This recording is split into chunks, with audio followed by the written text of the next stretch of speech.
মহাসপ্তমীর বিকালবেলা আমরা বেরিয়ে পড়েছিলাম ঠাকুর পরিদর্শন করার জন্য। আর আমরা গিয়েছিলাম মল্লিকপুরের বাজার কমিটির ঠাকুর পরিদর্শন করতে। দেখলাম প্যান্ডেলটা খুবই সুন্দর করেছে এখানে, প্রতি বছর এখানে সুন্দর প্যান্ডেল থাকে। আর আমার ছোটো মেয়েটা দেখা পাচ্ছ খুবই আনন্দ করছে এখানে এসে। আমি গিয়েছিলাম আর বৃষ্টি হওয়ার জন্য আমরা খুব তাড়াতাড়ি ওখানে গিয়েছিলাম, জানি বৃষ্টি হবে তার জন্য বাচ্চা মানুষকে নিয়ে গিয়েছিলাম খুব তাড়াতাড়ি। খুবই সুন্দর লাগছে ভিতরে, খুবই সুন্দর ডেকোরেশন করেছে। তো আমাদের ঋষিদের ছবিগুলো তুলে ধরেছে, ছিল দেখতেই পাচ্ছ বন্ধুরা।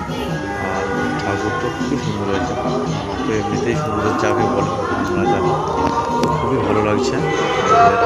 এছাড়া আমাদের মল্লিকপুর খেয়ালি সুন্দর মাঠে প্রতি বছর খুবই সুন্দর সুন্দর প্যান্ডেল করে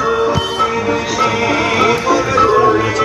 দেখতে পাচ্ছ উনি সেই উট নিয়ে চলে এসছে এখানে, টানাটানি উঠের ছবি তৈরি করেছে, ভয় পাচ্ছে। দেখতেই পাচ্ছ খুবই সুন্দর প্লেসটা, খুবই সুন্দর করেছে। যে সমস্ত প্রতিচ্ছবিগুলো খুব ভালো লাগছে, খুব সুন্দর লাগছে। দিনে বেরিয়েছিলাম অষ্টমী এরকম জায়গায় যাওয়ার খুবই ইচ্ছা আছে। দেখতেই পাচ্ছি বৃষ্টি হয়েছিল, তার জন্য প্যান্ডেলের কিছু অসুবিধা হওয়ার কারণে প্যান্ডেল ঠিক করতে দেখতেই পাচ্ছি প্যান্ডেল করেছে এখানে, খুবই ভালো লাগছে। জানি না আমরা সবাইকে দেখতে পুজো করতে দেখবো, কারণ বৃষ্টির আবহাওয়া বলছে বৃষ্টি হবে, তো তাই জন্য আমরা তাড়াতাড়ি চলে গিয়েছিলাম।